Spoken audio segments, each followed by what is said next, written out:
So there's some new interesting Nintendo Switch 2 release time frame, price point, and even some brand new features being claimed to this console that I am going to classify clearly as rumors, because these are sources that we have not covered before, and one of them is more or less a throwaway statement but could be tied into some real info.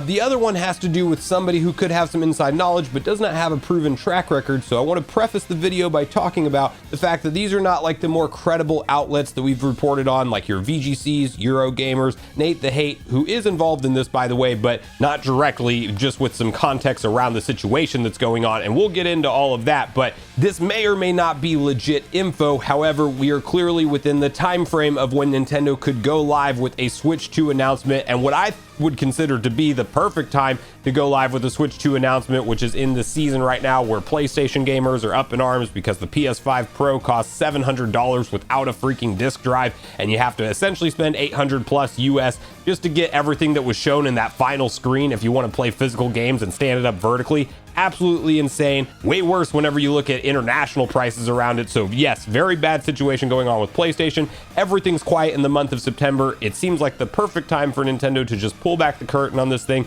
and announce their next gen hardware. Maybe it slides into October, and that's what one of the rumors is claiming. But due to all the mounting information we're getting about the Switch 2 being ready for reveal, and even the newest claims being around a commercial being filmed sometime recently to promote the system, and 1 to 6 weeks might be the time frame on when Nintendo would air that commercial after they filmed it. Yeah, these rumors are interesting enough to me to at least talk about. So we're going to get on the same page with all of this info. Before we do, make sure you like, subscribe, and turn on your bell notification to join Sunbro Nation if you're new here.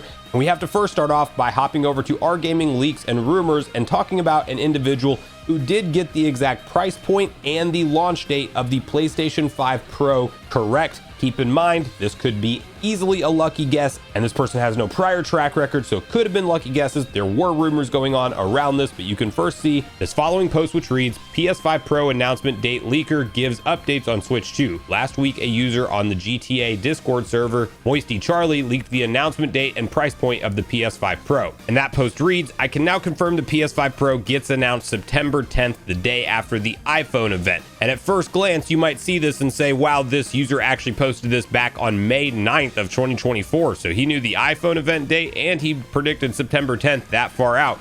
Well, if you look at the timestamp, it's 22:57, which we refer to that as military time here in the US. That's literally how most of the other regions of the world read their clocks, and not us over here. And you might also know that most of the world also has their dates reversed, so this would actually be potentially September 5th, 2024, not May 9th, 2024, which means a big difference because one, that iPhone event claim is no longer relevant because of course it was announced at that point in time.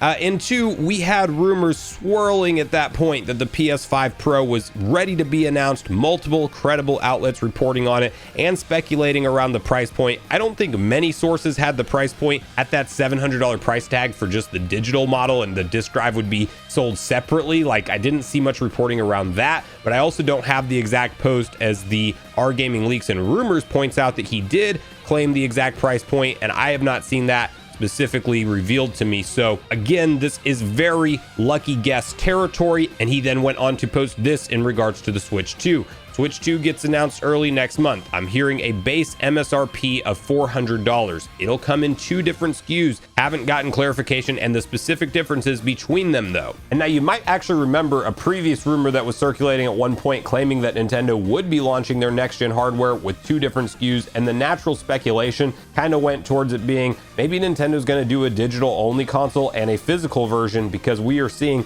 legitimately Sony and Microsoft already lead everything towards digital. And obviously with the PS5 Pro, if you don't think like a disc drive is going to be an optional attachment for the PS6, I mean, it's clear that they're trying to get everything down to 1 SKU. That's what they're targeting now, and physical games are going to become more and more of an afterthought for these companies. However, Nintendo is one of the rare companies where they still have a very high physical attach rate, so I actually would predict less that this would be a digital and physical model of the next console if there is 2 SKUs, but rather something that you might not realize that is available in Japan currently with the current Nintendo Switch we have today, is a version that you can pick up without a home dock. Now, I think the thought process around around that is a lot of people already own at least one dock in their home, and if you're getting a Nintendo Switch secondary accessory for one of your kids, maybe they're going to play it primarily in handheld and not actually play it on the TV too much, or you might just have enough docks over the course of time for the systems that you've had, especially if it's like something like a replacement console for one that broke.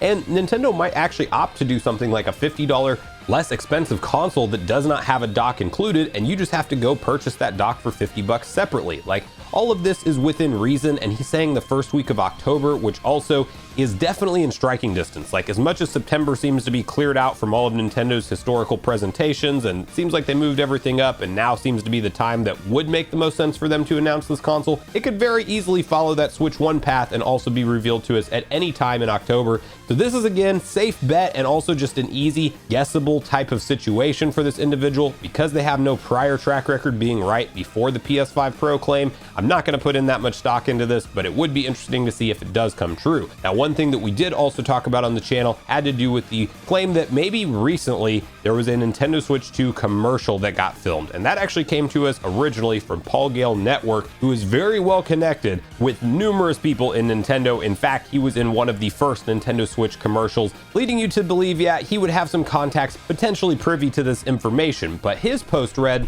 "I cannot verify this firsthand, but something huge just came my way. Supposedly, quite recently, a trailer-like commercial was filmed to promote a certain next-generation console.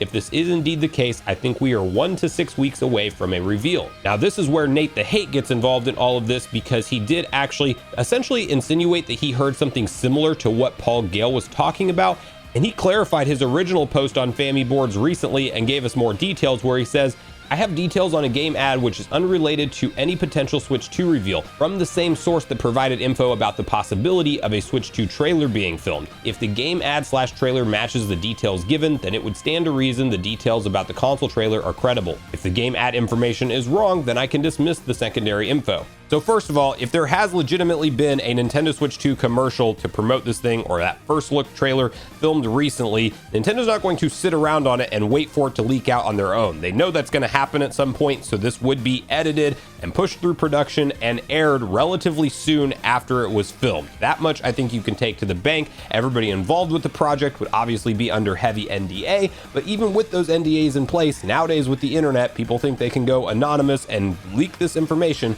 Stuff like this does happen, and it is plausible to think that this could indeed be legit information. But where the update comes around to this kind of commercial being filmed and a potential reveal timeline for it has to do with a user from 4chan, and this is where you hear the word 4chan and automatically throw all of the credibility out the window. And to be fair, I am not in the mindset that this is a credible individual, but you do have to realize that in all reality, 4chan is one of those places where people go to leak things anonymously, and we do actually sometimes go back to old 4chan posts that everybody thought was BS after the fact and realize that it was all legit info. So you never know with stuff like this. It's literally a coin toss, but you can see this user's claims, which says, "Seen rumors of this starting to spread online, so I figured I would elaborate on it since I was somewhat involved. Towards the end of August, I took part in the filming of a promotional video for the Switch successor, LOL. They're calling it Nintendo Superior, LMAO. Joy-Cons are magnetic. Has analog triggers. Joy-Con design has a groove that makes it quite comfortable to hold. Screen is way bigger than regular Switch, probably same size as the OLED. They say that's it. I'll stick around for a while to answer any questions, but that's all I know. I don't know any games that are on it. I don't know if it runs at 4K. The console was turned off the entire time, and we were basically pretending to play it. I don't know when they'll show it off, or even if they'll use the part I was in." You might hear the name Nintendo Superior and think that's the biggest red flag right there. This is obviously fake info, but the thing about people filming a commercial is that they would not know the actual name of the console. Nintendo would call it something different, some kind of internal code name. They're not going to reveal the official marketing name to a bunch of people who are involved with this project, but rather save that, keep it to themselves, and call it something different to refer to it when they are sitting there playing on the console. Also, the claims that the console was turned off the whole time and the footage is going to be superimposed later, they're just acting like they're playing games, that actually lines up with how Nintendo does legit film these commercials, but it's also common knowledge, so you can't say that this is some kind of surprise detail that they had. Like any little bit of research, you could tell that that's actually a real thing that Nintendo does, and they could have found that out themselves. So this particular user may or may not add any additional weight to this conversation, but hey, if we had analog triggers, that additional groove in the Joy-Con to make it more comfortable to hold.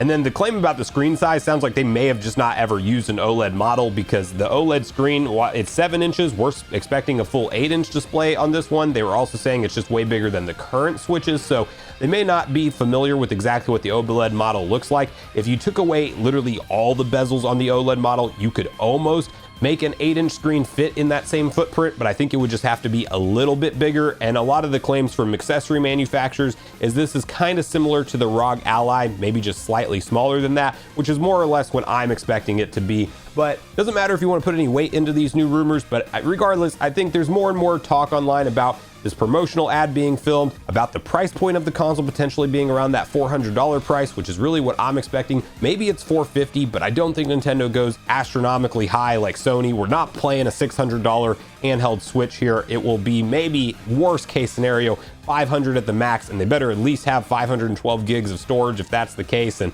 hopefully an OLED screen on there, honestly. But you never know for sure until it's officially revealed. But that's where I want to hear from you guys at this point in the video. What do you make of these new round of rumors? Do you buy into any of the information from either of these sources? And do you think that the first week of October is the most likely week to see this console reveal drop? Do you think that that's off the table and we will actually see it this month, or do you think it's not coming until 2024? And finally, would you like to see the return of analog triggers to a Nintendo console? I know I certainly would. It would definitely make for a better eventual GameCube NSO experience, but how do you feel about it? So make sure you share all your thoughts and feelings in the comments down below before you leave, regardless if we agree or disagree. Also make sure you like, subscribe, turn on your notification bell. And with that, I've been Sunbro, you've been Nation. Thanks so much for watching, and I'll see you guys in the next video.